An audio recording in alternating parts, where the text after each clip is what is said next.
Salut à tous, je suis Armand Bazango. La conversation que vous allez suivre aujourd'hui, c'est avec Christian Djourou. Christian Djourou, c'est un Africain de la diaspora qui est actuellement en France. J'ai été vraiment étonné de voir quelqu'un comme Christian poster beaucoup sur la blockchain. C'est un juriste. Et j'étais vraiment étonné de savoir ce que ce type de personne pense sur la blockchain et aussi sur le monde de demain. Donc, j'ai invité Christian, on a discuté pendant longtemps, très intéressant. Et je suis sûr que vous allez aimer cette discussion, cette conversation.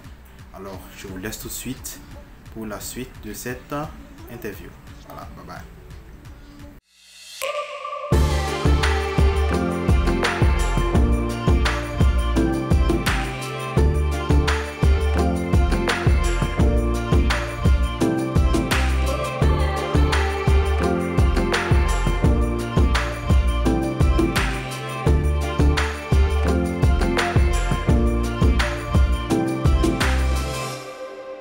Hey, avant de suivre cette vidéo, je tiens à te remercier pour avoir suivi toutes ces vidéos que j'ai déjà réalisées.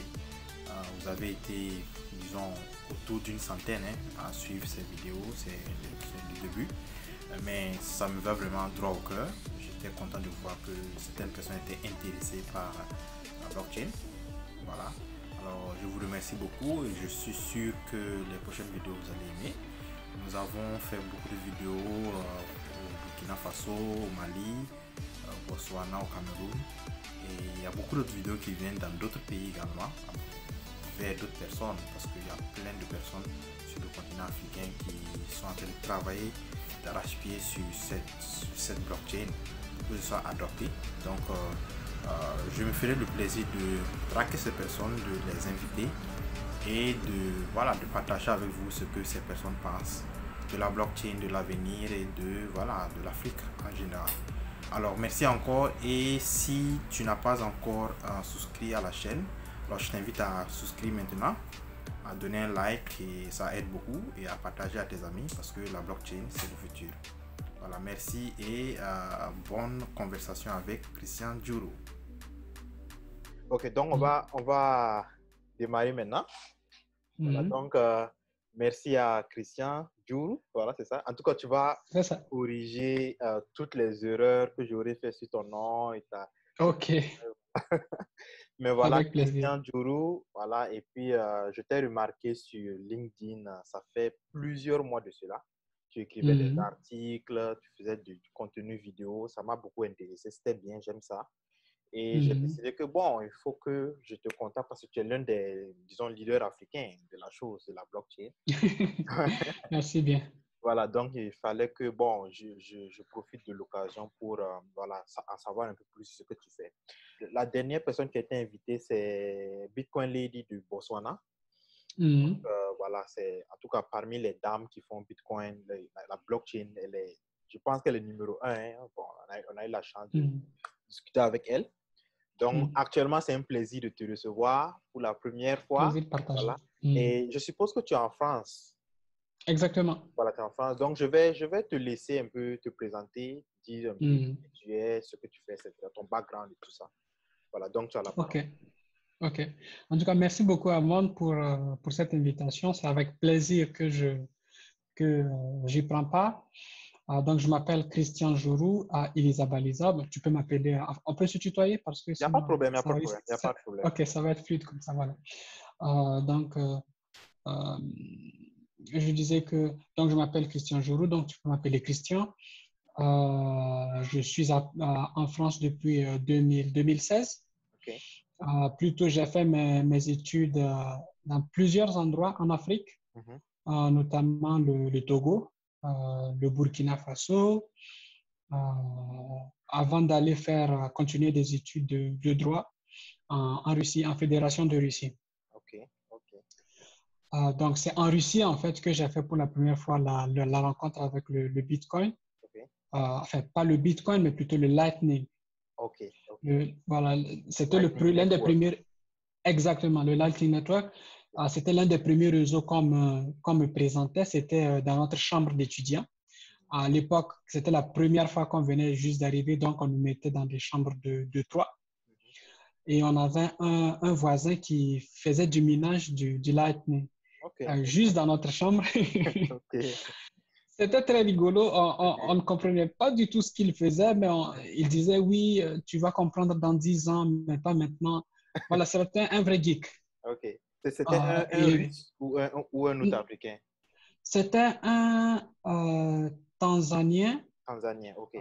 Oui, mais dont la mère était russe. Ok. Voilà. Et donc, je ne dirai pas son nom ici parce que je ne suis pas sûr qu'il serait content. Voilà. Il n'y a pas de... Et, voilà. Et donc, à l'époque, il faisait je pense qu'il a été parmi les premiers à imaginer des machines qui pouvaient miner de la crypto-monnaie. Donc, il les a conçus en fait devant nous. J'étais avec un ami avec qui je suis resté très lié. Donc, c'est devant nous qu'il faisait des dessins. Nous, on se demandait, mais pourquoi est-ce qu'il nous les cache? Il disait, écoute, la moitié, je fais ça ici, l'autre moitié, je fais ça là-bas. Et lorsqu'on va vouloir assembler la chose, on va racheter tout. Je dis, OK, tu m'excuses, je ne comprends rien, mais c'est super cool ce que tu fais. Donc, moi, après, je faisais beaucoup plus du droit. Mais j'ai eu la chance d'être... En fait, tu as étudié le droit en Russie, c'est ça? Exactement, j'ai fait du droit russe. Ensuite, je fais du droit international et du droit européen. Donc ça, on était en 2011 déjà. 2 ans après voilà, l'apparition du Bitcoin. Donc, moi, j'ai continué dans mes études tranquillement. Mais il y a quelque chose qui me dérangeait parce que avant de faire du droit, on se dit, oui, après le droit, je vais sauver le monde, je serai un pénaliste, je vais défendre les gens, machin truc. Et après 5 ans de droit, on commence à se dire, non, c'est pas ça. C'est pas ça. Voilà. Donc, j'ai vraiment eu cette première gifle parce que j'ai eu une série de gifles où je me suis dit, mais il y a tellement de tiers de confiance dans cette histoire.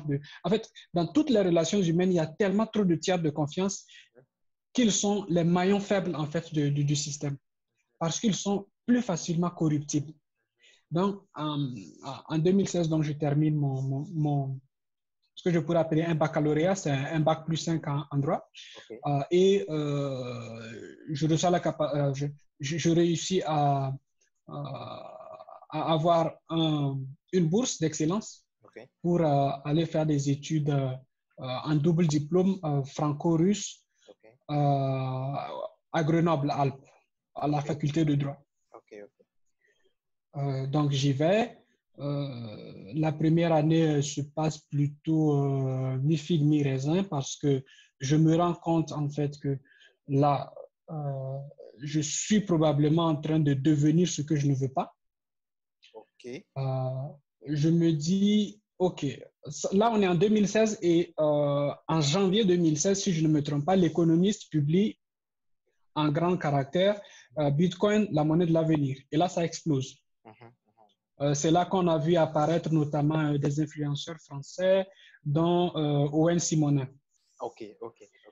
Donc, jusqu'à ce moment-là, en fait, je ne peux pas dire que j'ai oublié le Bitcoin et ce que mon voisin faisait dans la chambre. Mais il y a quelque chose d'autre que je recherche je cherche une solution, en fait. Je cherchais une solution au tiers de confiance. Et en droit, il y en a plein. Pour tout et parfois, on a l'impression qu'on les invente tout simplement parce qu'on veut donner aux gens du travail qui n'existe pas du tout. Donc, je commence à faire mes recherches approfondies concernant le droit parce que c'est vraiment ce que je fais.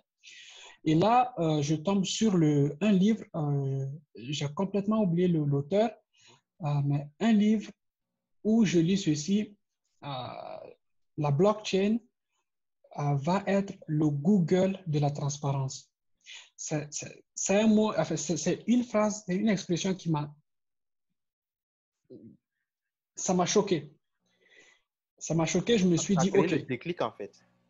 voilà, ça a été la dernière fois que je me suis dit, je m'avance ou je ne m'avance pas. Et à partir de là, je me suis rendu compte que je perdais un temps fou à continuer mes études. Mais quoi qu'il en soit, je me suis dit non, il faut que j'aille jusqu'au bout. Donc, après mon année de double diplôme, j'ai fait encore une année de droit européen. Et ensuite, j'ai postulé pour une carrière, enfin, ça s'appelait, pour un master qui s'appelait carrière juridique européenne. OK. Donc, c'est en fait voilà, du droit de l'Union européenne OK. que je devais terminer en 2018, 2018-2019 plutôt. Et là, c'est le moment où je n'en pouvais plus parce que s'il y a quelque chose qui m'a choqué et que je vais probablement répéter énormément, c'est que je me suis rendu compte que ce qui était enseigné chez moi, par exemple, dans ma faculté, disons plutôt ce que j'ai eu comme enseignement, m'a permis de comprendre que la plupart des théories sur lesquelles se basaient les professeurs étaient des théories déjà, comment on dit ça en français, déjà périmées. Je m'excuse de l'expression. Okay. En ce sens-là que, voilà, outdated, parce que, voilà, ça ne reflétait pas la réalité dans laquelle nous vivions. Moi, je parlais du Bitcoin, je parlais de l'Ether, etc., à mes professeurs en leur disant, mais on est dans... J'ai postulé pour quelque chose en lien avec la blockchain, en lien avec les cryptoactifs. Et un de mes professeurs, qui était mon chargé de mémoire, le chef de mon mémoire, a posé la question, mais est-ce que ce n'est pas illégal que quelqu'un qui ne soit pas un État batte monnaie? C'est là, en fait, que tout est mort à moi. En termes d'études, j'ai dit non. Je suis en train on est en train, en fait, de rouler dans je ne sais pas, une vieille voiture dans laquelle on a mis un moteur Tesla tout neuf. On va cracher, ça c'est sûr, et je n'ai pas envie de cracher dans 10 ans en regrettant d'avoir vu une opportunité et de ne l'avoir pas saisie.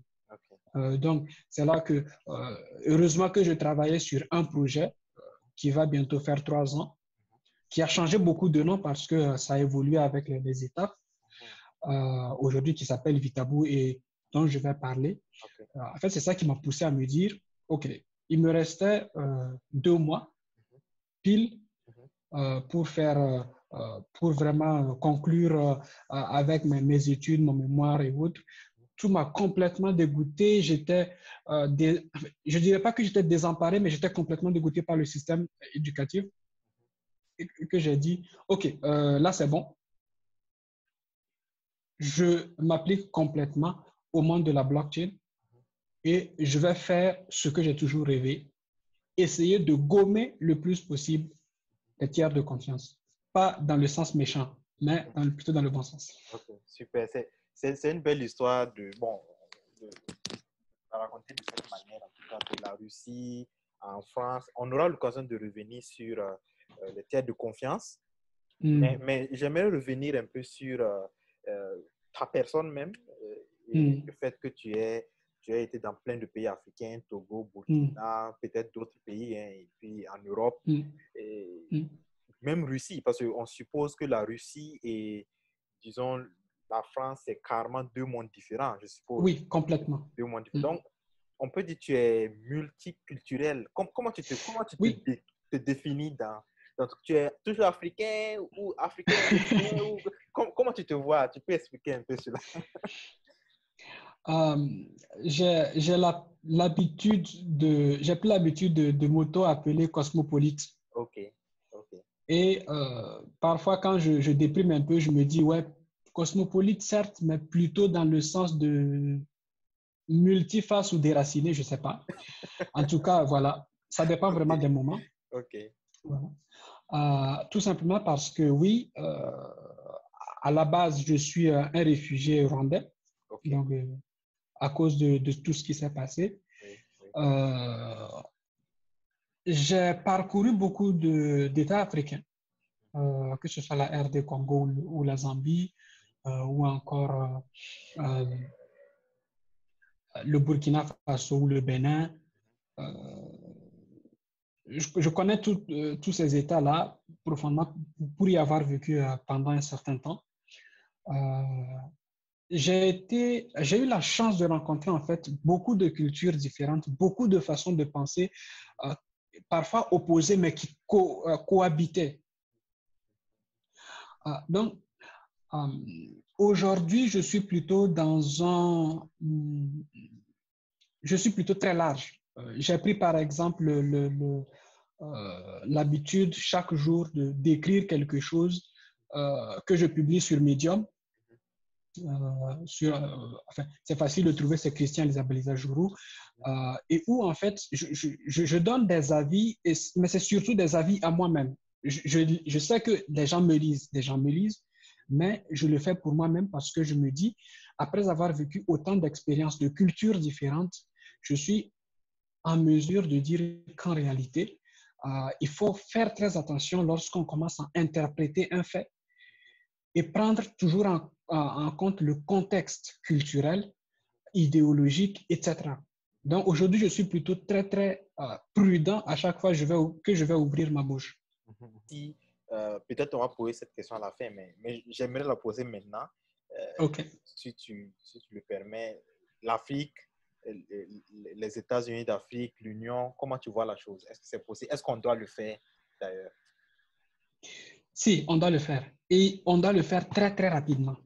Okay. Genre, basiquement, on a 15 ans pour réussir à mettre en place la zone de libre-échange continentale africaine. Si on rate ce créneau-là, on est foutu.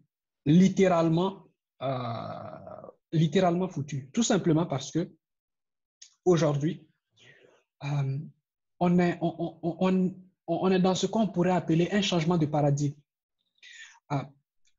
Aujourd'hui, tout le monde se rend compte que pour pouvoir faire un contrepoids en face de Google, de Apple, des géants chinois et probablement dans un futur très proche des géants russes, par exemple VKontakte ou Yandex, il va falloir que les États sachent mettre en place des systèmes harmonisés, par exemple juridiques, au moins juridiques et financières, afin de faire le contrepoids. De dire, si par exemple, là récemment, je vois les déboires de Facebook au sein de l'Union européenne. Enfin, en tant qu'entrepreneur, ça me fait mal parce que si j'étais à la place de Zuckerberg, je me serais dit, je perds de l'argent. Mais en tant que juriste, je me dis, c'est génial. On me donne gratuitement une place de marché de 500 millions de personnes avec des règles prédéfinies. Et on me dit, si tu es honnête, tu gagnes ta vie tranquillement, que ce soit des millions ou des milliards, on s'en fout, mais tu respectes la vie privée des gens. En Afrique, on n'a pas ça.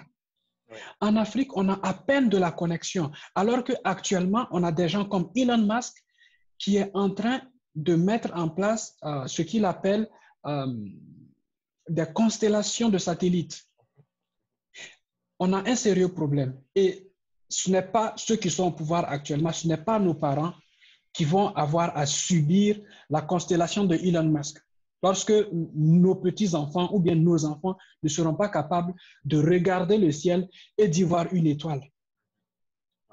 Donc aujourd'hui, on a besoin de l'Union africaine, on a besoin de la CEDEAO, on a besoin de l'OADA, de toutes ces organisations régionales pour pouvoir nous préparer à ce qui vient devant. On a besoin des géants, des Google africains, on a besoin des LinkedIn africains pour pouvoir faire un contrepoids et faire en sorte que lorsque les gens viennent en Afrique, lorsque Google vient en Afrique, qu'ils sachent que, ici, j'ai des concurrents, tout comme lorsque Google va en Chine, il sait à qui il a affaire. Ok. En tout cas, on va revenir sur cette question. En tout cas, on va revenir aussi sur, sur la blockchain et sur les activités que tu fais. Tu as parlé tantôt de Vitaboo. Mais j'ai pu Exactement. comprendre qu'il y a aussi une autre organisation, il y a Jink Access Africa. Voilà, C'est ça. maintenant, voilà, la porte est ouverte. Présente-nous ces organisations que tu as créées. Pourquoi tu les as créées? OK. Donc, j'ai commencé par DeepFab. OK. DeepFab. Voilà, DeepFab, DIPFAB. OK. Je tiens à souligner que toutes ces organisations sont en constante, c'est des startups, okay. Donc ils sont en constant changement. Okay. Okay. Voilà, donc de toutes les façons, la vie d'une startup, c'est qu'elle se cherche un modèle, un business model qu'elle va transformer en business plan. Donc je ne suis pas une entreprise du tout. C'est ça, OK.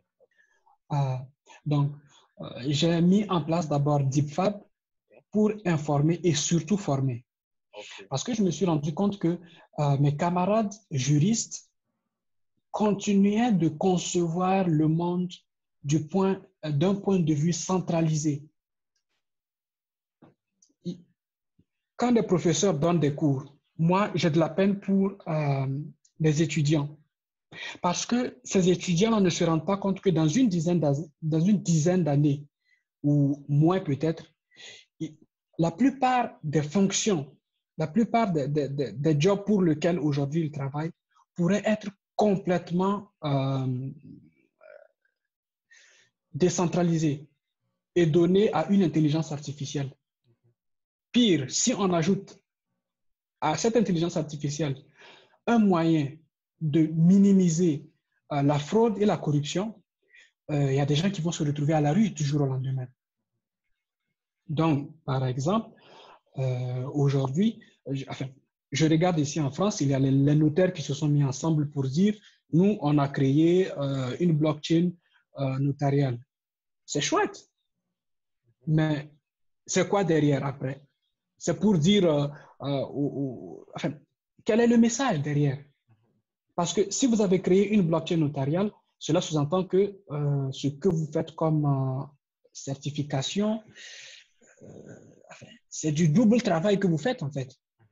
Donc, c'est quelque chose qui a été créé comme ça parce qu'ils se sont dit, il faut qu'on le fasse. Pourquoi? Parce que ça nous touche. Ouais. Mais derrière, il n'y a pas une action entrepreneuriale pour dire, on le fait parce que voici la valeur, la MVP, la valeur ajoutée que nous voulons apporter. Donc, moi, avec DeepFab, je me suis dit, il faut que je mette en place une école digitale juridique qui révolutionne l'enseignement du droit, qui fait comprendre aux gens que on va de plus en plus aller vers un monde décentralisé, un monde où le citoyen a de plus en plus de pouvoir. Et ça va faire très mal à l'État, mais c'est une nécessité parce que la technologie peut nous permettre de le faire. Donc, DeepFab, c'est ça. DeepFab, je l'ai mis en place en 2019 et DeepFab, c'est beaucoup plus sous forme d'entrepreneuriat individuel. C'est pour ça que j'en parle en tout premier. Ensuite, il y a Vitaboo. Vitaboo qui est beaucoup plus vieux. Vraiment, c'est l'un de mes plus vieux projets qui est en train de se mettre en place tout doucement et c'est vraiment laborieux. Enfin, tu comprendras là pourquoi. Vitaboo a commencé en 2017. Je pense que c'était en janvier 2017, peut-être même 2016. Je ne me souviens plus très bien. Parce que quand j'étais sur les réseaux sociaux, il y a quelque chose qui fondamentalement me dérange. Je ne m'y sens pas chez moi. Je m'explique. Jette un coup d'œil sur tous les réseaux sociaux faits par la partie occidentale de l'humanité. Ce sont des réseaux sociaux froids. Il manque une certaine vie. La couleur bleue de Facebook, la couleur bleue de LinkedIn ou la couleur bleue de Twitter,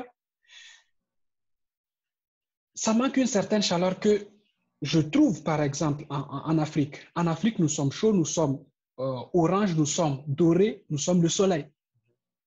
Donc, en relation avec ça, quand je regarde, par exemple, ce qui se passe sur LinkedIn, bah, à la limite, parfois, j'ai l'impression d'être chassé parce que il manque une certaine vie à la chose.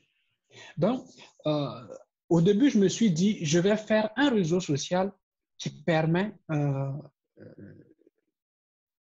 de donner des outils dans un sens africain du terme, dans une mentalité africaine. Parce que ici, en Europe, depuis que j'y vis, le sens qu'ils donnent au travail, c'est du tripalium. C'est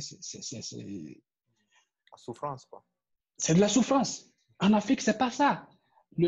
Enfin, tu ne vas pas au travail avec l'administration, la transition civilisationnelle où maintenant on cherche à ressembler au modèle occidental. Certes, aujourd'hui, les gens vont au travail dans le sens de la souffrance. Mais originellement, il n'y avait pas cette coupure entre le travail et la vie.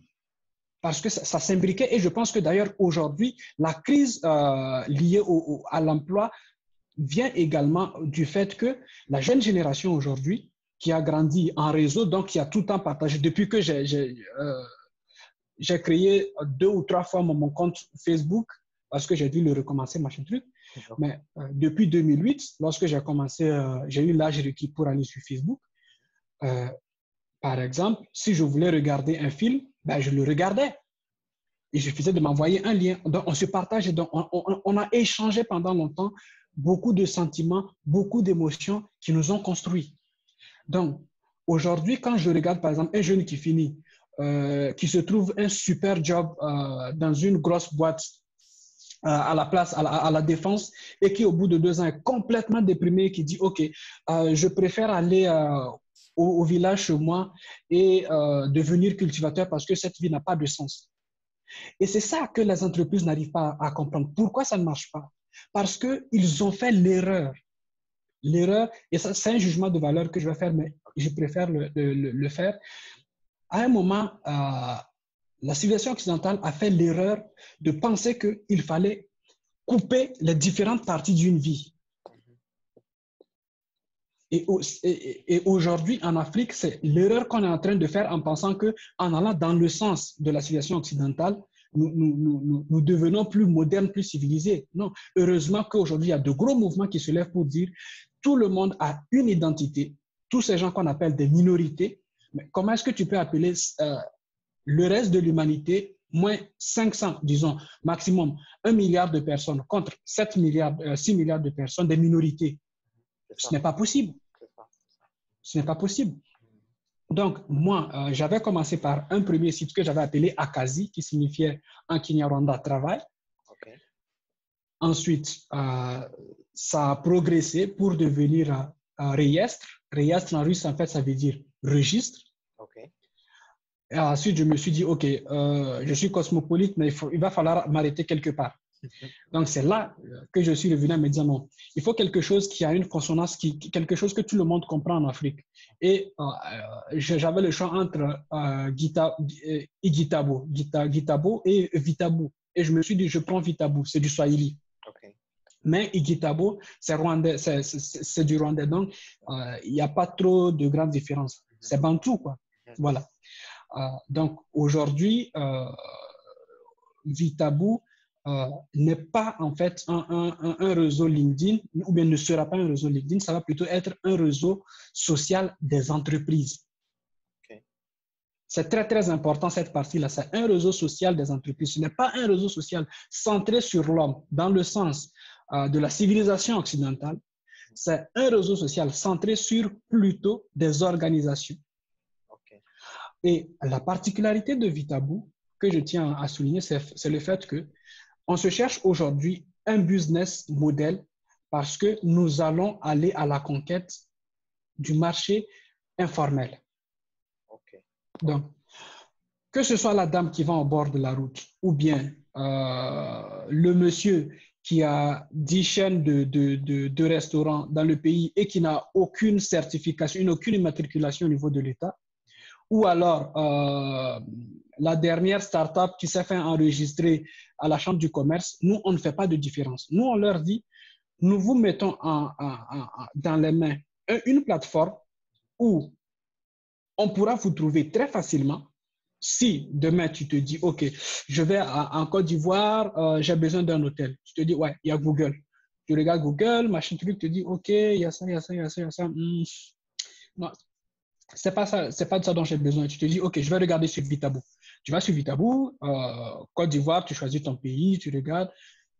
Avec la précision directe, oui, c'est dans telle ville, machin truc. Et ensuite, tu vas voir, oui, il y a des hôtels, mais il y a également cette façon de voir l'accueil où, à l'image un peu de Airbnb, les gens disent, OK, viens chez nous à la maison, on va te montrer la ville, on va te faire visiter la chose à la façon africaine. Donc, Vitaboo va permettre à tous ces gens qui sont invisibles du commerce mondial, dont le commerce informel, d'avoir cette visibilité. Ça, c'est un. Deux, nous allons accompagner ces entreprises-là dans la structuration de leur business, d'un point de vue légal et d'un point de vue comptable. Mais ça va se faire pas à pas.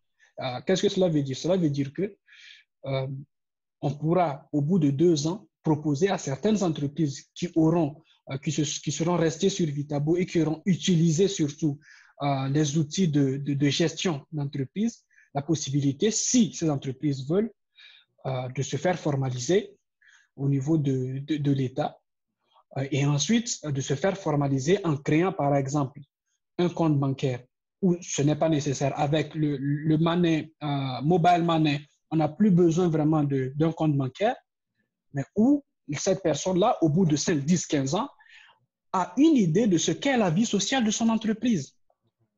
Et donc, a cette capacité d'aller voir un investisseur et de lui dire, voici la croissance de mon entreprise depuis 10 ans. Tu as tous les papiers que tu veux, je suis légal, donc moi j'ai besoin de tel montant pour continuer de croître. Et donc là, je pense qu'avec ces différents outils-là, on pourra avoir des McDonald's africains, on pourra avoir des Google africains. C'est possible, c'est faisable. Et le dernier point, c'est de faire en sorte que quand même les États soient accompagnés dans la fiabilisation des données des entreprises présentes sur son territoire. C'est de se dire, l'autre rôle de l'État, c'est de s'assurer que tout le monde mange à sa faim et boit à sa soif. Donc, de se dire finalement, OK, il y a des entreprises qui sont enregistrées au niveau de l'État. Nous allons demander à l'État la possibilité de pouvoir faire en sorte que ces entreprises soient présentes sur notre plateforme et que nos outils puissent leur être utiles pour gérer au fur et à mesure leur business. Okay. Ça, c'est donc Vitaboo. Okay. Et voilà, aujourd'hui, nous sommes en incubation ici à Paris. Donc, je suppose que Vitaboo va au-delà en fait de la blockchain. C'est vraiment un projet bien plus qui va au-delà, vraiment, qui est plus grand, quoi. C'est vraiment mon projet phare parce que ça fait 3 ans que je bosse dessus. J'ai abandonné les études pour ça. C'est un gros risque que je prends et j'aime bien prendre ce risque pour voir ce que ça va donner. J'ai également laissé tomber pendant un temps, enfin, j'avais mes économies à moi. Donc, je me disais, oui, je vais me développer jusqu'à un moment où, lorsque le plafond de verre sera cogné, je vais me tourner vers des subventions pour faire la R&D, la terminer complètement. Donc, aujourd'hui, je suis dans cette phase-là où je peux dire avec fierté, au bout de 3 ans, voilà ce à quoi je voudrais que Vitaboo ressemble dans 5, 10 ans, 15 ans, 20 ans. Parce que je suppose que ton marché, c'est l'Afrique, est-ce que c'est pas difficile d'être incubé en France et de travailler sur le marché africain? Quels sont les différents défis que tu rencontres? J'ai une très grande chance, c'est que l'incubateur où je suis, c'est un incubateur particulier. C'est un incubateur qui est ouvert aux Français, certes, mais aussi aux étrangers et particulièrement aux réfugiés. Okay. Donc, je ne suis pas la première personne et ça me réjouit énormément parce que quand je comprends, quand je parle, ils me comprennent. Et ils ont quelque chose de très, très particulier que j'apprécie, c'est qu'ils nous mettent en relation avec plusieurs personnes, et notamment avec des incubateurs en Afrique. Et donc, moi, ça me permet, lorsque j'ai une question, de dire, OK, j'ai cette question-là, je voudrais savoir comment on peut le faire sur le continent. Et donc, j'ai tout de suite quelqu'un qui me dit, OK, sur le continent, voici comment ça se fait, alors qu'ici en France, voilà comment ça se fait. Ça, c'est un. Deux, j'ai fait énormément d'études de marché. Il y a des études, bien sûr, qui ont été faites depuis un bout de temps, notamment par la Banque mondiale, par un Sénégalais. Je suis nul en mémoire, ça c'est sûr, donc je préfère toujours tout écrire. Okay. Donc voilà. Donc c'était une étude sur l'informel en Afrique et son impact. Et dans certains pays, et c'est ce que l'étude a été faite en 2014, mais ce qu'a révélé mon marché d'études m'a tellement choqué parce que les pourcentages sont équivalents. Je m'explique. Pardon. Dans le livre, il était écrit que au moins 80% de l'économie africaine est dans l'informel. Au début, je me suis dit, c'est bizarre. C'est pas possible qu'en 2020, on ait encore 80% de l'économie qui soit dans l'informel. Mais aujourd'hui, nous sommes en train d'interpréter les résultats. On a fait un échantillon sur 500 et quelques personnes. Et sur les 500, j'ai 80% qui sont dans l'informel. Pourtant, quand on regarde leurs revenus par an, tu te dis, mais il y a un manque de logique quelque part. Ça veut dire que soit le business model de la plupart des startups que je rencontre est complètement déconnecté de la réalité, et notamment de la réalité africaine, où en fait personne ne prend même la peine de penser au fait que cette maman qui va en bord de la route, mais si je lui donne un outil de gestion où elle paye par mois moins de 2 euros, et elle arrive à gérer ses employés, ou bien ses factures, ou bien son stock, je ferai la même marge que si je venais le faire ici en Europe. Et quand j'ai vu ça, je me suis dit, mais il y a quelque chose à travailler sur ça. Donc, aujourd'hui, on a déjà donc l'aspect marché, l'aspect B2C, c'est déjà prêt, on sait à qui on va proposer nos produits. Mais de l'autre côté, on est justement en train de regarder, de préparer l'étude de marché avec des professionnels, des avocats, des experts comptables, parce qu'eux aussi, ils vont quand même participer à cette révolution que nous voulons apporter à travers Vitaboo. Et ce que j'aime chez Vitaboo, c'est que mes associés, ils sont un peu partout sur le continent. Ils sont au Maroc, ils sont en Côte d'Ivoire, j'en ai en RDC, au Burkina Faso. Et donc, j'ai une vision globale de ce que je suis en train de construire. Quand bien même aujourd'hui, nous sommes d'abord concentrés sur un pays, et à partir de ce pays-là, nous allons scaler. OK. En tout cas, ben, j'espère que, je ne sais pas vers quelle année vous pensez pouvoir lancer une idée de l'année. Oui. Non, ce n'est plus une idée, c'est une certitude, c'est l'année prochaine. L'année prochaine, OK. Oui. De toute façon, on va suivre l'évolution de votre projet. Je serai en tout cas l'un des premiers à aller sur cette plateforme. Bon, on va essayer peut-être d'avancer au niveau de la partie suivante de notre conversation. On va repartir sur la blockchain. Exact. Les juristes, parce que vous êtes, entre guillemets, je ne sais pas comment on appelle ceux qui sont dans le monde dans le droit, on les appelle comment? Les juristes? Oui, c'est des juristes. OK, des juristes, voilà. Le tiers de confiance, parce que je suppose que c'est l'une des choses qui vous a permis de plonger vraiment dans la blockchain, dans la crypto en général. C'est quoi le tiers de confiance pour les citoyens lambda? Le tiers de confiance, c'est en fait la personne que tu vas aller voir et qui est censé représenter une autorité. Par exemple, lorsqu'on veut se marier dans certains clans en Afrique, on ne va pas voir le père de la fille, si on est un homme.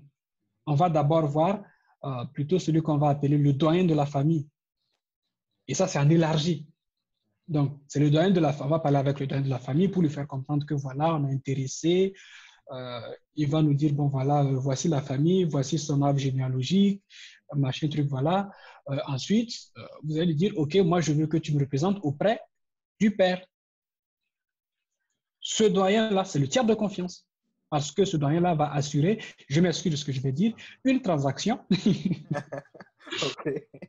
voilà, entre ma famille à moi et la famille de ma bien-aimée. Donc, le tiers, parce que je repose encore la question parce que je me rappelle qu'on a eu un invité du Mali qui est un ingénieur financier et qui a tellement insisté sur le tiers de confiance, comme quoi c'est l'une des choses qui peut permettre à l'Afrique de vraiment adopter la blockchain en masse.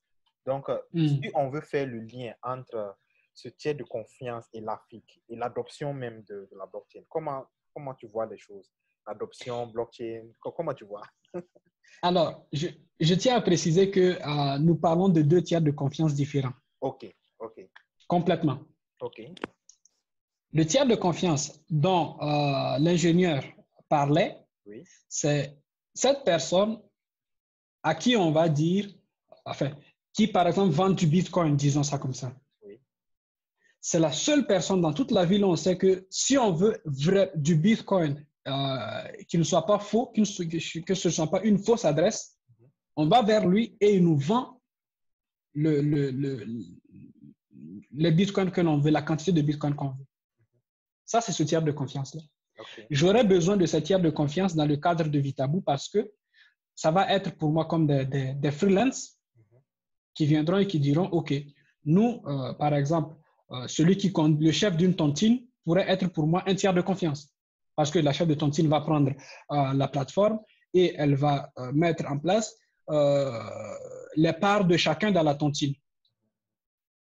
Okay. Ça, c'est le tiers de confiance dont l'ingénieur parle. Okay. Maintenant, le tiers de confiance dont on parle dans la blockchain, c'est de se dire que, par exemple, lorsque je parle de Bitcoin, que je n'ai pas besoin d'une banque pour faire une transaction, que je n'ai pas besoin de Western Union pour envoyer de l'argent à l'autre bout du monde. Pourquoi? Parce que Western Union n'a pas besoin de savoir à qui j'envoie de l'argent, pourquoi j'envoie de l'argent tant que c'est légal. Et surtout, je n'ai pas envie de tout le temps donner de l'argent à Western Union pour une simple transaction. C'est vrai qu'aujourd'hui, avec la masse d'acteurs qui nous permettent d'envoyer de l'argent, ça a cassé les prix. Ce n'était pas le cas il y a 5 ans, il y a même 2 ans. Mais aujourd'hui, avec Bitcoin, le jour où les gens adoptent Bitcoin, il y a des business qui vont aller à HS. Et notamment, si Western Union ne se recrée pas, aujourd'hui, ils essaient de faire des tas de choses. C'est génial. J'ai vu récemment qu'ils me proposaient la possibilité d'envoyer de l'argent en utilisant le numéro de téléphone. C'est super, mais ce n'est pas encore suffisant. Parce que c'est cher d'envoyer de l'argent en Afrique. C'est cher d'envoyer de l'argent à l'autre bout. Lorsque sur une blockchain, c'est de l'ordre de quelques centimes. Donc, c'est de ce tiers-là dont je parle. Okay. Alors, mais à part le tiers de confiance, quelles sont les autres applications pour les juristes? Parce que c'est vrai, c'est un point important, mais quelles sont les autres applications? Quand je prends la blockchain, la révolution blockchain, c'est comme ça que je préfère l'appeler, peut être comparée à ce qui s'est passé en 2000 avec l'explosion des plateformes ou du moins l'explosion du web 2.0, 1.0, 2.0. Aujourd'hui, en moyenne, j'utilise du papier peut-être une fois par semaine. Peut-être pour griffonner quelque chose lorsque je n'ai pas mon portable ou bien mon PC à côté. Dans 10 ans, je risque de ne pas avoir besoin d'une banque pour garder mon argent. Si vraiment je dis je veux être complètement autonome, je peux faire en sorte que je garde mes Ethers, mes Bitcoins, si jamais. Parce que je ne veux pas être attaqué par le fisc en disant oui, montrez-nous si vous avez. Voilà. Donc, voilà, c'est toujours mieux de mettre de la condition. Donc, dans 10 ans, vu qu'aujourd'hui, on a commencé à imposer les crypto-monnaies, si tu as du Bitcoin, tu te fais imposer. Si tu as de l'Ether, tu te fais imposer et un certain nombre de crypto-monnaies. Les stablecoins également qui vont être bientôt imposables. Dans 10 ans, je pourrais ne pas du tout avoir à faire quoi que ce soit avec les services d'une banque. Tout simplement parce que j'aurai ma petite clé et dans ma petite clé, j'aurai toute ma fortune. Que ce soit des milliards ou $1, ça, ce n'est pas là la question. C'est que j'aurai tout ce que je possède dans une clé. Et ça fait extrêmement peur. C'est pour ça que j'ai fondé le DeepFab. Okay. Parce que je me pose toujours la question, quel sera le visage de l'État dans une cinquantaine d'années? Qu'est-ce que l'État peut faire aujourd'hui pour se dire que dans 50 ans, il n'aura pas été dégommé par l'intelligence artificielle, il n'aura pas été dégommé, que la banque centrale n'aura pas été dégommée par la blockchain. Il n'y a rien d'absolu. Et c'est ça qui est génial. Et c'est quelque chose que j'ai pu intérioriser avec mon côté multiculturaliste. Donc, moi, en tant que juriste, quand je vois la façon dont se comportent les législateurs, moi, ça me fait rire.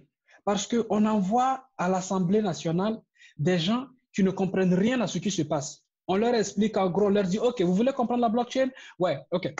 On vous l'explique en 2 temps, 3 mouvements. Donc, si moi, je vais envoyer de l'argent à X, je lui envoie de l'argent et cette personne n'a pas besoin de la banque. OK. Vous avez compris? Oui. Comment est-ce que vous allez légiférer sur ça? Il y a déjà des lois qui existent, on va faire en sorte que les banques... Non, n'allons pas dans le sens où on va toujours utiliser du vieux pour refaire du neuf. On ne met pas du vin nouveau dans de vieux outres. Et ça, je n'arrive pas à le comprendre. Parce que dire aujourd'hui, par exemple, là, je voyais tout récemment que certaines banques avaient été autorisées à garder de la crypto-monnaie pour leurs clients. Mais là, je me suis dit, il y a des gens, ils viennent juste de se tirer une balle dans la tête. Ils n'ont pas compris du tout à quoi ça servait la crypto-monnaie. Donc, voilà, je ne peux pas dire quel est l'avenir de l'État, mais je peux dire que dans une quinzaine, 21, cinquantaine d'années, l'État n'aura plus jamais le même visage qu'il a aujourd'hui. Donc, je vais essayer de vous poser une question un peu, bon, vous avez déjà posé la question, hein. Est-ce que c'est légal ou illégal pour quelqu'un de battre une monnaie? Parce que, voilà, vous êtes juriste, votre professeur a posé cette question, je suppose, voilà, donc... Oui, enfin, je suis complètement désolé pour mon professeur parce que j'aurais bien voulu qu'il soit beaucoup plus ouvert pour comprendre la révolution qui se passait. Okay. Je ne lui en veux pas d'ailleurs. Est-ce que c'est légal ou illégal de battre monnaie? En fait, personne ne sait. Okay. Personne ne sait parce que ça a commencé avec quoi? C'est une convention sociale. Et malheureusement ou heureusement, il n'y a pas de convention sociale qui soit un dogme. Donc, qui soit frappé dans le marbre. Tu n'iras pas voir X pour lui dire, OK, à part les États, personne n'a le droit de battre monnaie. OK, qu'est-ce que les États sans les peuples? Rien. Tant que nous érigeons en dogme des conventions sociales qui peuvent disparaître du jour au lendemain, on verra un certain nombre de conformistes essayer de se battre contre de nouvelles choses, tout simplement parce que ça cause de l'insécurité. Or, les gens n'aiment pas vivre dans l'insécurité. Moi, j'adore vivre dans l'insécurité pour une seule chose, parce que ça donne du goût à la vie. Prendre par exemple le sens de la blockchain et de dire, OK, et c'est d'ailleurs pour ça qu'aujourd'hui, je suis hyper heureux que personne ne sache qui est Satoshi Nakamoto. Parce que s'il avait été connu, il n'aurait pas fait 24 heures sur la planète. On aurait brûlé jusqu'aux cendres de ses cendres. Mais il a su être tellement... Je pense que c'est quelqu'un qui comprend tellement l'humain qu'il a su que la meilleure façon pour lui, c'est de créer un système et de l'abandonner à l'humanité, tout en sachant que on en fera ce qu'on veut. Puisque la blockchain en lui-même, le Bitcoin en lui-même, n'est ni bon ni mauvais. Mais c'est ce qu'on va en faire si je prends du Bitcoin pour acheter ou vendre de la drogue, ou bien pour blanchir de l'argent. On va dire que c'est mauvais, d'un point de vue culturel, d'une façon générale. Mais avant l'apparition du Bitcoin, on a bien utilisé le dollar, l'euro et toutes les autres monnaies.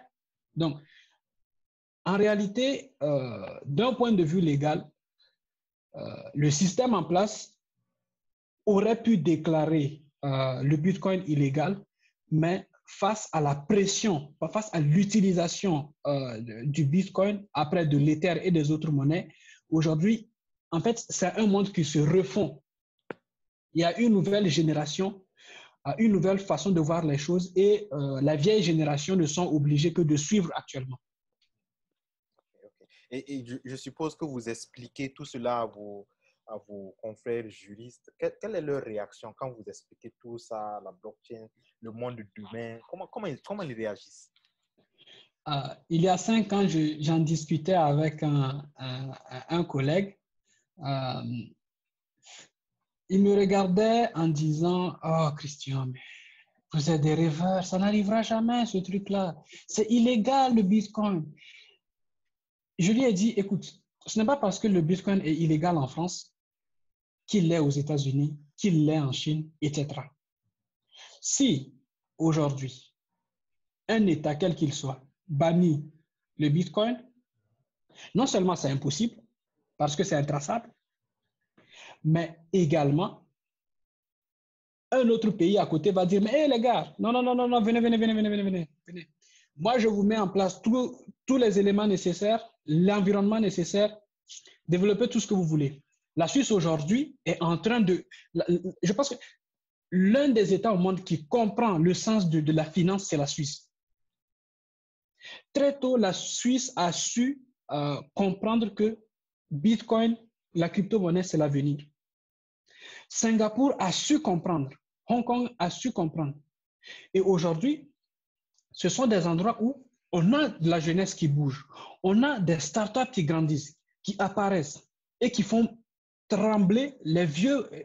Quand je vois aujourd'hui certaines banques essayer de dire, oui, les jeunes, maintenant vous qui êtes très spécialisés, qui avez fait des études sur le Bitcoin, mais tu ne peux pas dire qu'un jeune a fait des études sur le Bitcoin. Oui. Aujourd'hui, tu ne peux pas dire qu'il y a un droit sur le Bitcoin. Ça n'existe pas. Je suis en train de le créer en même temps que X ou Y au fond de sa chambre est en train de créer les études sociales basées sur la blockchain. Ouais. Alors, je suppose que bon, les gens sont toujours ne sont pas encore, n'ont pas pris de décision concrète par rapport à... Non. Ils savent toujours pas comment. Alors, mais comment alors on fait, à part expliquer aux gens autour? Comment on fait alors pour vulgariser, parce que tu es déjà dans la chose, tu fais déjà cela, tu expliques aux gens, mais à part cela, qu'est-ce qu'il faut vraiment? La première des choses qu'il faut aujourd'hui, c'est qu'on devrait avoir nos responsables, Macron, Trump, Xi, etc., qui s'asseyent un bon matin avec ses chers administrés qui leur disent, bon, les gars, on a un problème. On a été trollés par nos enfants. Non, clairement. Clairement. Au lieu d'aller s'enfermer dans des G7, des G8 ou des G30, je ne sais pas. Non, il s'asseye, tout simplement. J'attendais la dernière fois le grand reset. Oui, mais le grand reset sans la génération qui est en train de casser tout. Vous allez où? Donc, je pense que pour qu'on ait ce changement, il va falloir permettre aux entrepreneurs créer des sandbox où des entrepreneurs vont venir échouer, jusqu'à faire naître des startups qui donnent un sens à la blockchain. Parce qu'aujourd'hui, oui, je suis super content de voir la finance décentralisée se développer. Mais dans le même temps, je ne vois pas l'intérêt de la finance décentralisée tant que nous sommes à peu près moins de 1% de la population mondiale à l'utiliser. Tout simplement parce que les gens, dès que les choses sont sorties, on a commencé directement avec finance, ok, trading, ok. À un moment, c'est ennuyant. Je n'y trouve pas un sens à la vie d'aller dire à une personne fais du trading et tu vas gagner de l'argent. Qu'est-ce que la blockchain change fondamentalement dans la vie de tous les jours? À mon ami qui vit à Niamey, qui n'a pas d'électricité tous les jours, tout simplement parce que à côté, on a une certaine irresponsabilité de la part de ceux qui sont censés faire leur job. Je m'en excuse si j'en blesse certains ou certaines. Et deuxièmement, c'est comment est-ce que ce système, notre système actuel, notre démocratie actuelle peut être amélioré grâce à la blockchain? Comment est-ce qu'on met en place un système de transparence qui lutte contre la corruption? C'est faisable avec la blockchain. Ce qui manque aujourd'hui, c'est la volonté politique. Tout simplement parce que, comme je le disais tout au début, il y a beaucoup qui occupent des postes importants, mais qui ne comprennent rien à notre paradigme actuel. OK. Alors, on va passer dans le domaine politique dans quelques instants, mais avant une dernière question, vous avez parlé des impôts. Est-ce que ça it makes sense, comme on dit? Est-ce que ça a un sens de taxer la crypto? Est-ce que vous êtes pour les taxes, les impôts? Parce que c'est ah oui, complètement. OK. Complètement. Est-ce que pour complètement la crypto, parce que ça a un sens? Ouais, okay. Ça a un sens et c'est mieux de le faire très tôt. Okay. Pourquoi? Parce que ça nous donne de la légitimité. C'est tout. C'est tout. Aux juristes, ça donne la légitimité à qui? Moi, ça me donne de la légitimité de parler de la crypto-monnaie. Parce que lorsqu'on me pose la question, on me dit oui, mais à quoi ça sert? Je dis, écoutez, aujourd'hui, il y a des gens qui payent leurs impôts parce que tout simplement, ils possèdent de la crypto. Parce qu'ils l'utilisent tous les jours. Il y a des startups aujourd'hui qui vivent parce qu'ils servent des milliers de clients pour le moment qui utilisent journalièrement de la crypto-monnaie pour vivre. Donc, il y a un sens à l'imposer. Maintenant, moi, personnellement, quel est mon intérêt? Mon intérêt, c'est de dire aux gens, les gars, il va falloir commencer à prendre le chemin des crypto-monnaies parce qu'aujourd'hui, c'est imposable. Si c'est imposable, ça veut dire que c'est reconnu légalement. Donc, quelqu'un qui me dit le Bitcoin est légal, je dis OK. Et si je paie mes impôts à cause du Bitcoin, est-ce que c'est légal ou illégal? Okay. Mais en ce moment, comment on impose quelque chose qu'il est difficile de contrôler? Ah, c'est pour ça qu'on a dit à l'État, on comprend qu'il y a un ordre pyramidal qu'il faut respecter. Il y a une hiérarchie, mais il faut faire la différence entre les deux. Okay. Le pyramidal est basé sur la centralité, alors que l'hiérarchie peut être basée sur des nœuds. Okay. Donc, si vous voulez imposer de la crypto, par exemple, il y a de la crypto qui est complètement, enfin, super bien protégée par la Monero, okay. Enfin, et même aujourd'hui Bitcoin. il va falloir tout simplement comprendre le système dans lequel on vit, ou du moins dans lequel vit la jeunesse. Nous vivons dans un système de nœuds. Ça ne veut pas dire que nous sommes tous devant la hiérarchie. Ça ne veut pas dire qu'on n'a pas un chef.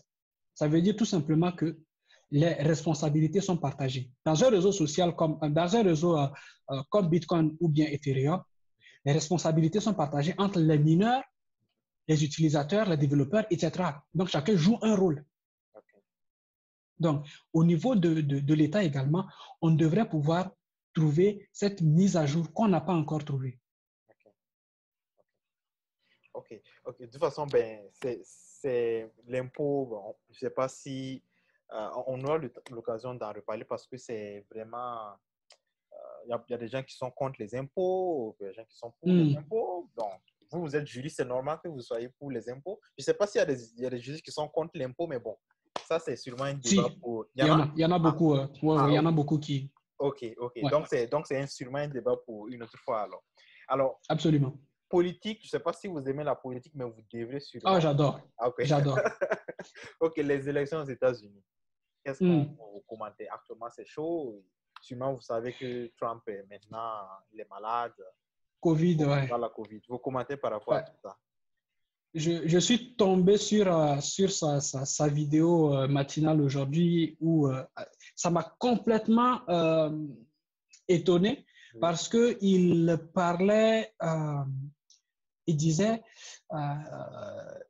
maintenant il faut que nous nous serrons les coudes parce que notre humanité est en danger.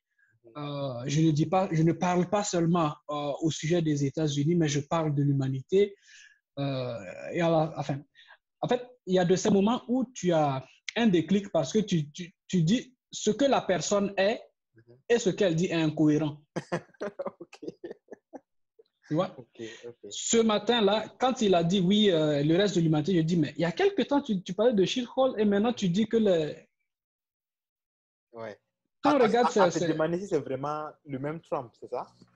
Voilà. Et il était complètement fatigué. On sentait qu'on lui avait probablement mis un peu d'adrénaline pour lui donner de la force pour qu'il puisse parler. Mais c'est ça aussi le paradoxe humain. C'est cette partie qu'on ne comprend pas de la nature. Quel que soit ce qui nous a créés, je pense qu'il y a fondamentalement une chose qu'on a ratée dans la civilisation occidentale, c'est cette partie un peu spirituelle. Cette partie de se dire, on ne maîtrise pas tout et on ne maîtrisera jamais tout.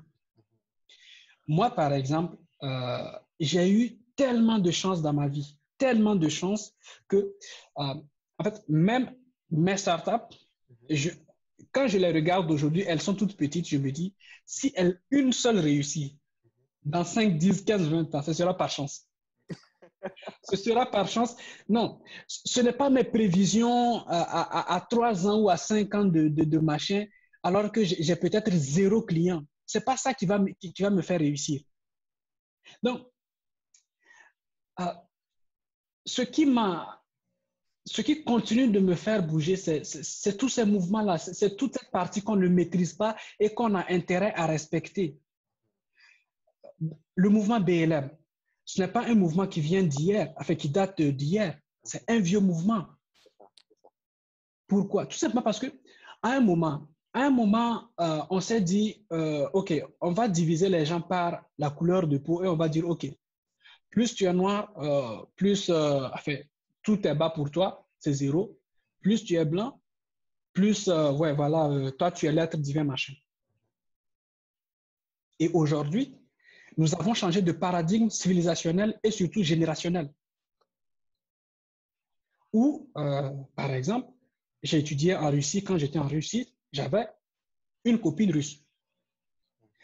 Aller expliquer à cette copine russe que Christian, avec qui elle vit chaque jour, est une personne qui ne peut pas avoir tous les droits parce qu'il est noir, qui n'est pas intelligent parce qu'il est noir, qui ne peut pas avoir accès à un poste parce qu'il est noir. Vous allez lui expliquer ça.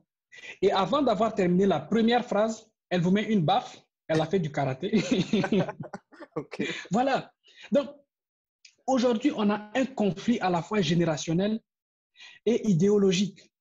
Dans la mesure où on se rend compte que finalement, tout ce qui est convention sociale est amené à changer qu'on le veuille ou non. Tout ce qui était suprémaciste hier et que Trump défend, parce qu'il n'a pas le choix, de toutes les façons, c'est sa base électorale, et qui risque de l'amener, enfin, il risque de brûler avec elle. Et moi, en regardant justement ce qui se passe, l'une des premières questions que je me suis posée, c'est est-ce qu'on va avoir la même destruction des partis? Ça veut dire le Parti républicain, je me demande combien ils auront à la fin de cette élection-là. Parce que quand bien même une personne va dire, OK, je vais voter Trump parce que il a certaines convictions qui me vont bien.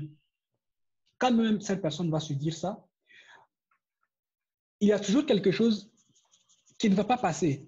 Parce que quelque part, tu as toujours un ami, un cousin,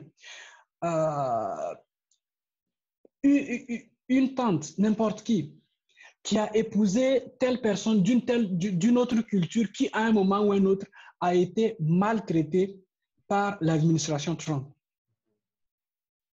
Donc, moi, je peux dire finalement deux choses. La première, c'est qu'on a une révolution culturelle et qu'il faut l'accepter. La deuxième, c'est qu'on a une révolution politique qu'il va falloir accepter. Culturelle parce qu'aujourd'hui, tout le monde veut qu'on mette sur le même pied d'égalité les mêmes pratiques culturelles. Okay. Que lorsque je me mets des dreads, qu'on ne dise pas que c'est sauvage, que c'est ghetto, mais qu'on se dise c'est un humain qui, en respect, en consonance avec sa culture, met des dreads. Pourquoi il les met? Je lui pose la question et je m'instruis. Et donc, je gagne quelques connaissances en plus et donc de l'ouverture. Politique parce qu'on ne peut plus continuer dans un sens, dans un système où on va dire, lui, c'est le Messie, les États-Unis, c'est le Messie.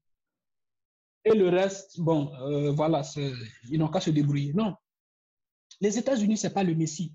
La culture occidentale d'origine veut qu'il y ait toujours quelqu'un qui vienne sauver X à la fin.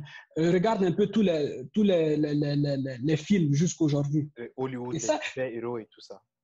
Exactement. Et moi, ça m'étonne que ces gens-là n'aient pas compris très tôt que nous avons changé de paradigme où on s'en fout des super-héros et des messies qui viennent sauver des gens. On va plutôt aller vers un système de nœuds où ce n'est plus une personne qui est là pour sauver, mais c'est un travail en équipe où chacun, suivant ses compétences, participe à sauver l'ensemble. Ouais, c'est ça. Okay. Je ne sais pas si vous suivez l'actualité aussi en Afrique avec la Côte d'Ivoire. Oui, exact. Côte d'Ivoire, Alassane Ouattara, vous savez ce qui se passe? Est-ce que vous avez quelque chose à dire par rapport à ça? Oh oui. Nous, j'ai vraiment prié.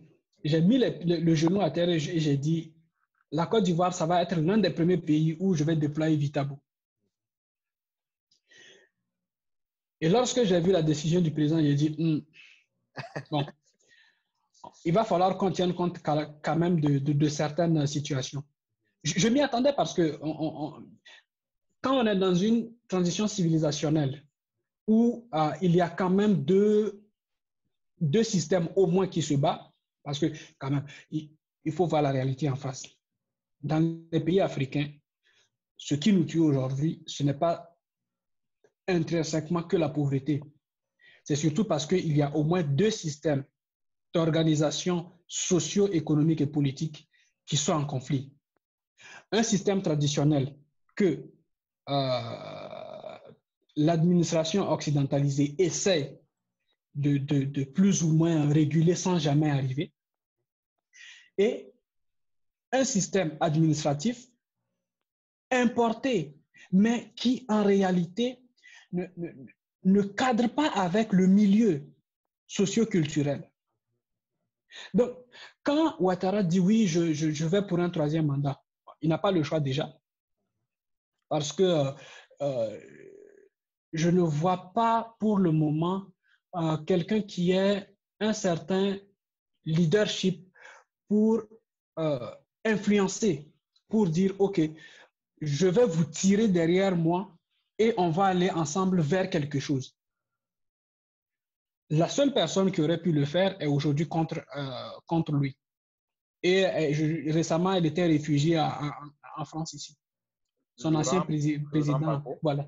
Okay. Non, l'ancien président de l'Assemblée nationale. Oh, Guillaume Soro. Guillaume Soro, oui.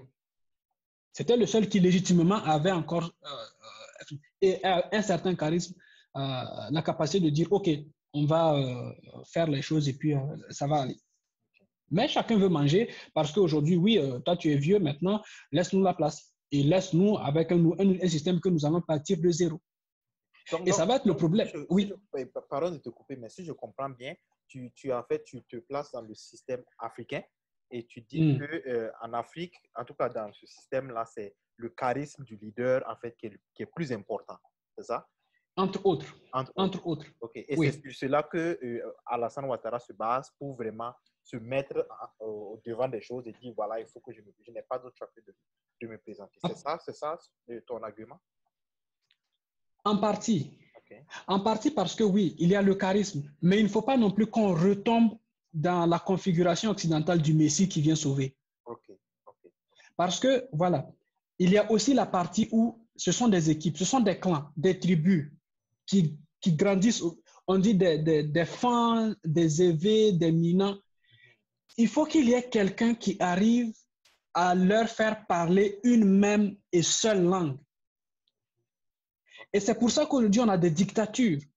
Parce que ces dictatures-là n'ont pas trouvé quelqu'un qui a assez de charisme, assez de diversité, assez d'explosion dans la tête pour englober en fait cette richesse culturelle.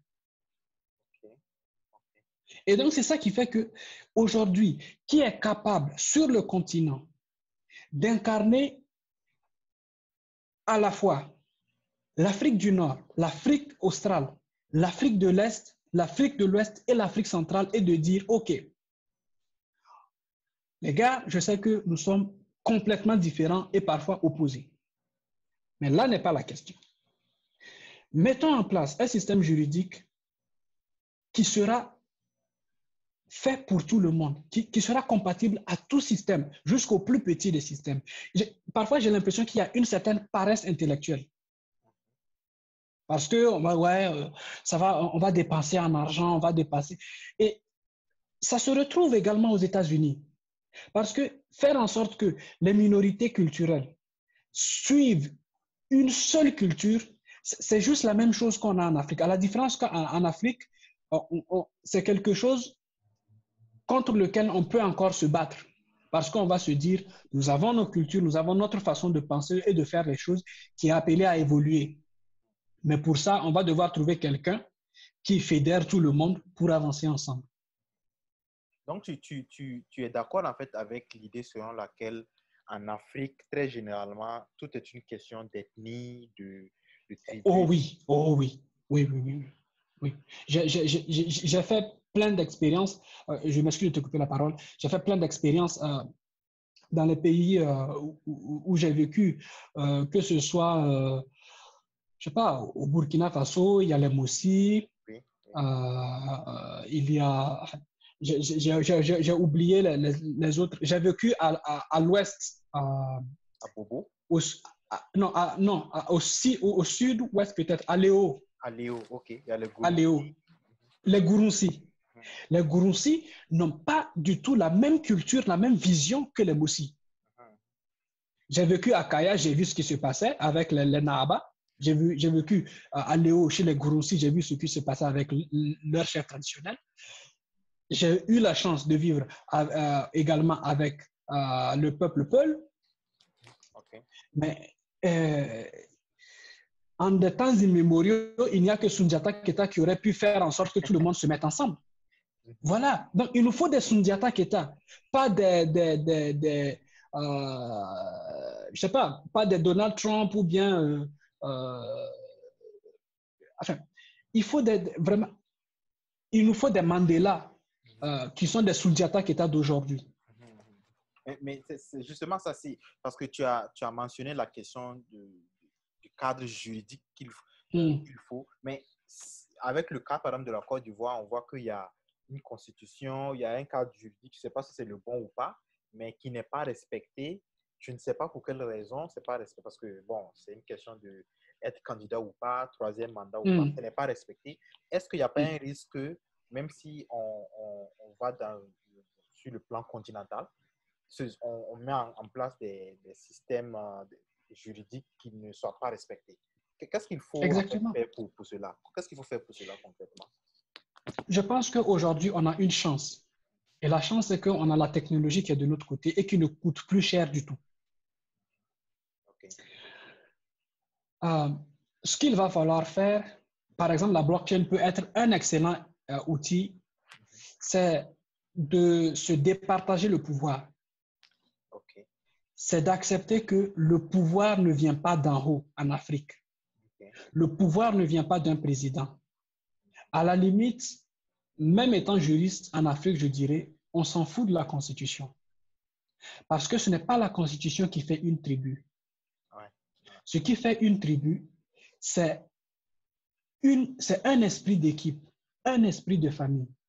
Donc, si on veut avoir une constitution respectée par tout le monde, c'est de s'asseoir avec les chefs traditionnels de tous bords, de toute religion, bref, et de discuter avec chacun d'eux pour savoir dans sa culture comment il conçoit le pouvoir.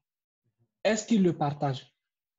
Quel rôle joue la femme? Parce qu'il y a des cultures en Afrique où la femme, où le clan est matrimonial et pas patriarcal. C'est ça. Donc, en rapport avec ça, on ne peut pas prendre X pays, y mettre pêle-mêle des gens, comme la conférence de Berlin de 1885, et dire, ouais, maintenant, débrouillez-vous. Non. Une vraie constitution africaine est une constitution qui part de la base. La base, ce n'est pas l'individu. La base, c'est une famille, c'est un clan, c'est un groupe, c'est une tribu. Et c'est ça qui nous manque dans la Constitution. Donc, si l'Union africaine veut être demain un succès, c'est que cette union va devoir aller chercher dans les villages profonds, les vieux qui ont de l'influence, les vieux qui tiennent les rênes des clans, mais des vieux qui ne sont pas du tout des messies. Voilà. Et très grande différence entre, par exemple, la culture occidentale et la culture africaine en général. Un messie en Occident, c'est un jeune qui est dans l'air du temps. C'est un trentenaire. Un sage en Afrique, il a fait de l'expérience. Il sait ce que c'est que la vie. Donc, voilà, on a essayé d'importer des pratiques où il fallait être jeune, pour se battre contre le froid. Donc, forcément, ça va de soi, vers un continent où il fallait de la sagesse pour gérer tout ce qui est autour. La biodiversité africaine n'a pas besoin d'un jeune pour être géré. Il a besoin d'un collège de personnes qui ont une certaine expérience de la vie pour mener la chose à fond. Donc, tout ça, ce sont des choses que probablement les pères de la colonisation n'ont pas tenu compte parce qu'ils étaient aveuglés par la couleur de leur peau. Et ça, c'est dommage. Ok, en tout cas, c'est vraiment intéressant. On est sorti un peu de la blockchain, mais je m'excuse. Non, mais c'est bien parce que je suppose que la blockchain, c'est vraiment, si on aborde la blockchain sur le plan philosophique, il y a plein de choses qui sont liées. Et c'est un cours qui n'existe pas, hein, donc les philosophes. Voilà, justement, c'est un coucou aux philosophes. Mais bon, on va essayer de passer peut-être à la dernière phase. Sinon, on va faire 24 heures à discuter. C'est vraiment intéressant. Ouais, extrêmement. Ok, la dernière partie, c'était surtout sur l'avenir de la blockchain, de la crypto. On a abordé beaucoup d'aspects de cet avenir-là. Mais peut-être pour terminer, on va revenir sur ce que vraiment il faut faire. Parce que tu as mentionné les chefs d'État, par exemple, Trump et autres. Mais est-ce qu'il y a un autre moyen qui n'implique pas vraiment l'État ou, disons, les dirigeants? Parce qu'on ne peut pas attendre, je suppose qu'on ne peut pas attendre c'est les dirigeants. Il faut que peut-être la population au niveau du social, c'est-à-dire, comme tu l'as dit, le pouvoir vient d'en bas. Il faut que ces gens-là puissent faire quelque chose. Et qu'est-ce que vraiment il faut pour que la blockchain vraiment entre dans les habitudes des gens et soit vraiment adoptée de façon massive? Il faut entreprendre. L'entrepreneuriat. Il faut entreprendre, oui. C'est vraiment, c'est open bar actuellement. OK. C'est open bar.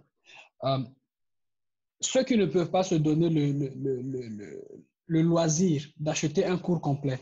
Bon, c'est vrai que moi, avec DeepFab, j'essaie de faire en sorte que les coûts soient vraiment minimes. Il y a plein de vidéos sur YouTube. Nous sommes maintenant à l'âge de la connaissance. Donc, le coût marginal d'accès à la connaissance est égal à pratiquement zéro. Ou peut-être moins. S'il y avait moins zéro, je l'aurais dit. Mais bon, voilà. Okay. Donc, c'est de regarder dans sa communauté quel est le problème majeur que rencontrent la plupart des gens et ensuite de se dire comment est-ce que je peux régler ce problème-là particulièrement. Et en fait, ce n'est pas qu'il n'y a rien à faire en Afrique, il y a tant à faire. C'est juste que on n'a pas parfois les informations pertinentes et nécessaires au bon moment pour les appliquer. Par exemple, le mobile money, ce n'est pas une idée de Orange, ni de MTN ou de Move, etc. Non. C'est des Africains qui ont compris qu'on pouvait, à partir de cette technologie-là, rendre très simple le paiement. Si on n'a pas un système bancaire, eh bien, on va utiliser ce qu'on a sous la main. Avec la blockchain aujourd'hui, on n'a pas un système juridique sur le continent africain, mais grâce au fait qu'on utilise beaucoup le smartphone et que la connexion commence à coûter de moins en moins cher, de toutes les façons, là, je regardais récemment justement dans le cadre de mon projet Vitaboo, où étaient les câbles de connexion à Internet. Je sais que Facebook a un câble qui va faire le tour du continent. Google également doit avoir un autre câble. Bon, sans parler des constellations de SpaceX, voilà, de Blue Origin, etc. Et on a également des États qui aujourd'hui ont commencé à produire ou à faire produire leurs propres satellites. Il va falloir s'asseoir et faire en sorte que les jeunes se disent, par exemple, OK, j'ai un problème lié à la certification de mon produit. Je suis cordonnier et je travaille à la main et je ne vis que de ça. Comment m'assurer que demain, je n'irai pas voir le même modèle que je viens de créer dans un magasin chinois du Grand Marché, à Ouagadougou ou bien à Lomé? Eh bien, si jamais je retrouvais ce modèle-là qui me permet, moi, de vivre et qui a été récupéré sur Google gratuitement, comment est-ce que je fais? Comment est-ce que je fais? Et cela me permet de rebondir sur la troisième startup que j'ai cofondée. Cette startup-là, c'est un e-commerce, mais un peu particulier. Okay. Dans le sens où, aujourd'hui, nous proposons à nos partenaires de rejoindre Jink, donc ça s'appelle Jink Accessoires, mais on l'appelle maintenant Jink. Okay. C'est trop long, après on diminue jusqu'à trouver quelque chose de pratique. Okay. Et où ce e-commerce-là utilise la blockchain pour certifier à la fois les vendeurs, enfin les créateurs et les clients. Donc, lorsque le client va sur Jink Accessoires et qu'il achète un produit Jink, okay, eh bien, ce client peut être sûr que son produit a été fait par un artisan et a été certifié par la blockchain. Derrière, si demain, nous rencontrons ou bien quelqu'un rencontre le même produit dans un magasin tenus par des Chinois. Bon, vu que pour le moment, c'est eux qui sont beaucoup plus dans la falsification. On va poser la question, d'où tenez-vous ce modèle? Et s'ils ne peuvent pas nous donner une réponse valable, ni nous prouver qu'ils sont à la base de la création du modèle, eh bien, on va porter plainte localement. Pourquoi aller loin?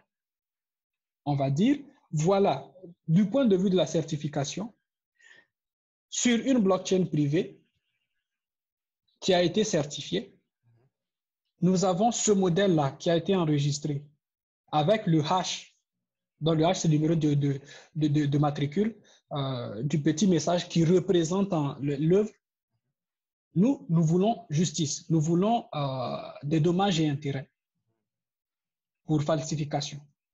Et c'est à partir de ce moment-là que l'artisan, au bout du coin, pourra réellement manger à sa faim parce qu'il sera sûr d'une chose, que son bien n'est pas récupéré, la propriété intellectuelle n'est pas récupérée par quelqu'un d'autre qui va la vendre sans lui remettre une part des bénéfices. Donc ça, c'est un moyen d'utiliser la blockchain sans y mêler de la politique du tout.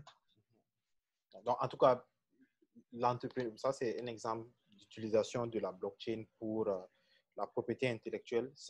En tout cas, l'entrepreneuriat est, selon vous, en tout cas, l'un des moyens par lequel on Exactement. pour permettre aux populations d'avoir accès vraiment à cette technologie. Parfaitement, oui. OK. Alors, on va peut-être, avant de passer à vos derniers mots, je vais vous laisser parler un peu plus de DeepFab. Vous faites des formations, je suppose. Voilà. Comment ça se passe? Est-ce que c'est n'importe qui peut participer? Est-ce que, voilà, peut-être après, je vais prendre votre site web et puis, voilà, en description pour que ceux peut-être qui veulent vous contacter. Voilà. Bon, d'abord, comment ça se passe? Comment les formations se passent? Alors, ça se passe en 2 temps. Oui. D'abord, ça dépend de la venue. Est-ce que la personne achète la formation et ensuite, si elle n'a pas compris, elle revient poser des questions, ou alors cette personne participe à au moins un de mes ateliers. J'en fais les samedis. Maintenant, j'en fais de moins en moins. J'avais commencé à le faire chaque samedi. Okay. C'était des formations de 2 heures. Okay. N'importe qui pouvait y participer. Okay. Pas de...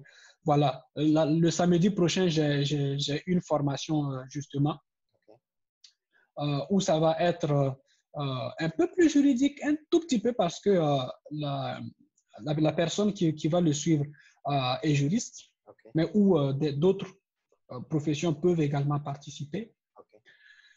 Donc, pendant 2 heures, j'essaie d'expliquer, de simplifier la partie technique, parce qu'il faut la casser. Une fois qu'elle est comprise, donc la personne va réfléchir d'un point de vue du droit ou bien d'un point de vue de la philosophie et l'adapter pour voir en fait comment sera notre monde dans 5-10 ans avec ce modèle-là. Donc, c'est des ateliers d'abord, généralement. Une fois qu'on a compris d'une façon générale l'atelier, c'est OK, je suis super intéressé par ta formation, je m'abonne ou bien je l'achète au pas à pas. Quand je finis un module et que je l'ai bien compris, je vais sur un autre. Donc, j'ai fait vraiment ce distinguo-là. Okay. Et tous les ateliers, on peut les retrouver sur le site que tu vas me donner plus tard, c'est ça?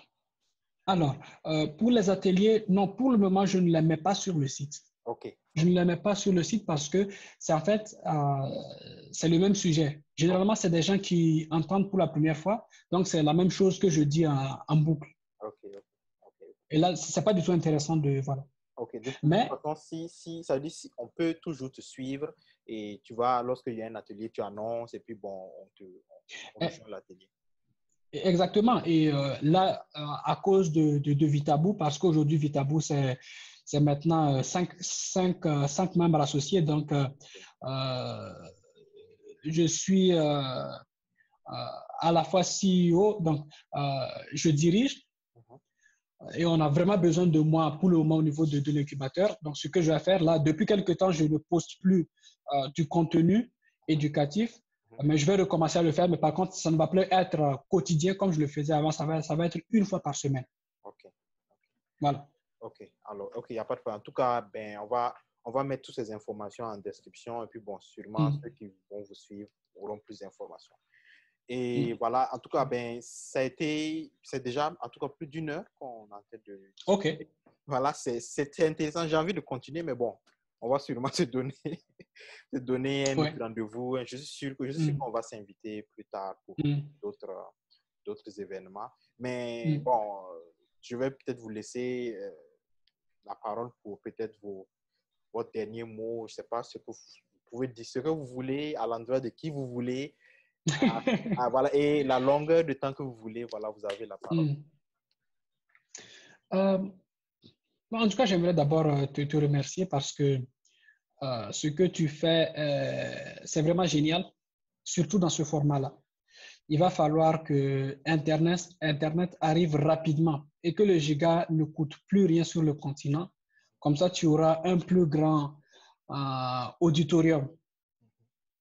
Ça, c'est vraiment quelque chose qui me tient à cœur parce que si aujourd'hui, je sais pas, sur des réseaux comme TikTok, etc., on a principalement des créateurs occidentaux qui font des records d'abonnements, 150 millions, 200 millions. Bon, heureusement que c'est 1 million d'ailleurs.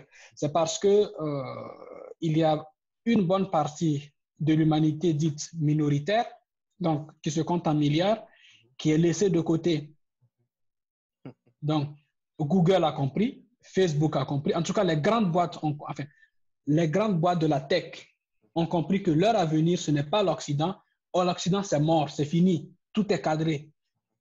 Leur avenir, c'est les ACP, Afrique, Caraïbes, Pacifique.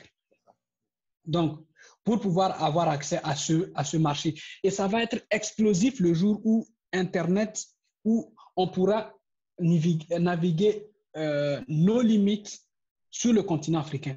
Ça veut dire que on pourra avoir, ça pourrait être toi, je ne sais pas, dans 10 ans, ça pourrait être toi qui sera capable de réunir 301 milliards d'abonnés parce que sur le continent africain, il y aura une bonne connexion Internet et tout le monde voudra savoir quelle est ton opinion sur le monde de la crypto. Toi qui as commencé très tôt en 2020, petit à petit, avec 1 vue, 2 vues, 3 vues, qu'est-ce qu'aujourd'hui, avec autant d'abonnés, tu penses?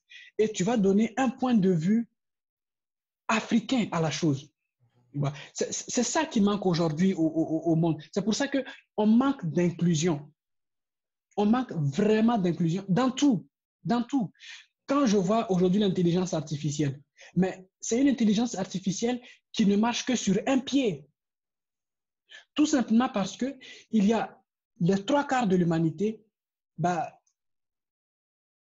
on a entraîné une intelligence artificielle à reconnaître des faces de couleur blanche. Bon, dis-moi ce que cette intelligence artificielle sera capable de faire sur le continent africain. Elle est perdue. Ouais.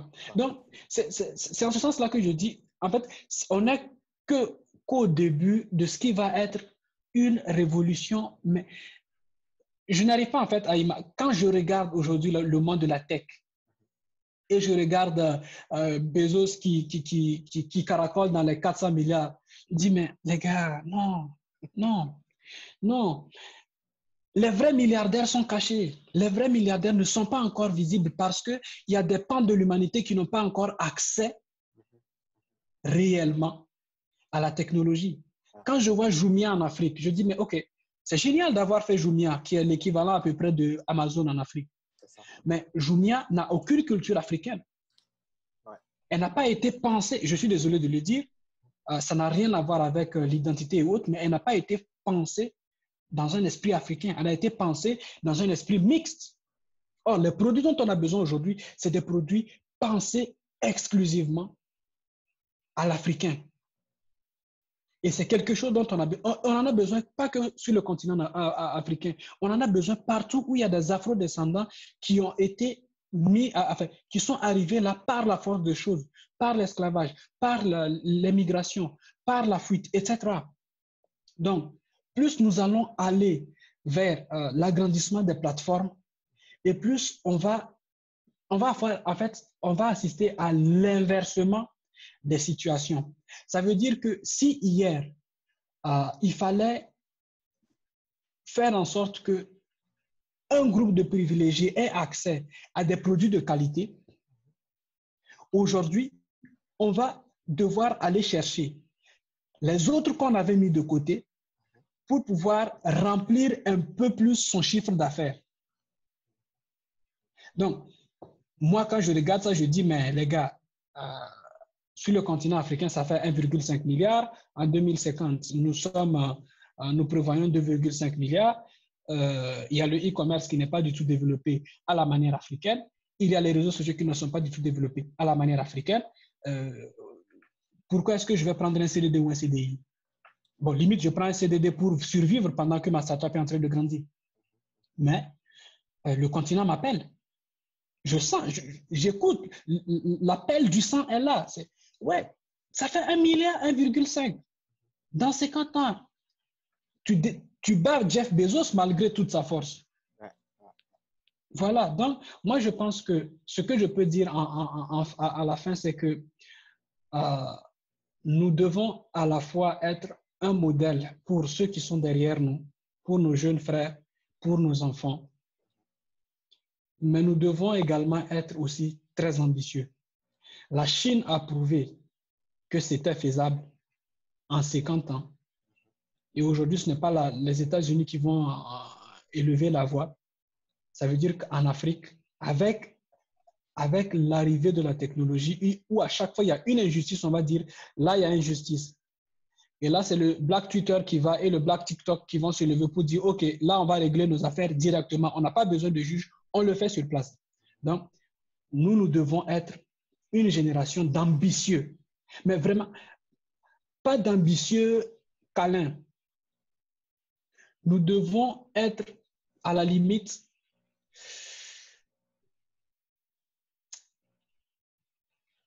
des prédateurs d'affaires. Il faut qu'à chaque fois qu'on voit et c'est pour ça que j'adore les Chinois, à chaque fois qu'ils voient un système, ils le regardent, ils pensent directement à ce que ça pourrait faire sur 1,5 milliard de personnes. Et ils adaptent. OK, copyright, machin truc. Oui, en tout cas pour le hardware, ouais, là je me lève, je me dis non les gars, on peut tricher, mais pas à ce point-là. Mais sur les softwares, mais il n'y a pas quelqu'un sur la planète qui va faire un software aux États-Unis, chez Facebook, qui va complètement satisfaire un Burkinabé à Ouagadougou. Ça n'existe pas. Donc, notre pouvoir à nous, jeune génération, c'est dans les softwares. Il va falloir qu'on s'asseye, qu'on se casse la tête s'il faut qu'on ait des bosses partout ou des cornes, mais qu'on les ait, mais qu'on fasse en sorte qu'on maîtrise d'abord le software sur le plan continental et une fois que le software est maîtrisé, on ira chercher le hardware. Mais on aura déjà un marché qui va nous dire, les gars, depuis là, vous produisez du software. Oui, on est content parce que ça reflète nos us et coutumes. Mais maintenant, on veut du hardware qui reflète nos us et coutumes. Et c'est là qu'on aura des gens éduqués à la façon africaine et pas seulement occidentale qui vont venir nous dire, OK, nous, on est là, on est de la main-d'œuvre, on va travailler, on va produire du software qui sera avant tout et du hardware qui sera avant tout consommé sur le continent. Ça n'a rien à voir avec l'identité, c'est simplement l'avenir que nous voulons dessiner en tant que génération et je pense que nous pouvons y arriver si vraiment nous avons la volonté de le faire. Voilà qui est bien dit en tout cas, ça a été encore une fois un plaisir de te recevoir. C'était intéressant, c'est pour cela que ça a été long. Généralement, c'est quand c'est intéressant que je laisse vraiment les choses couler.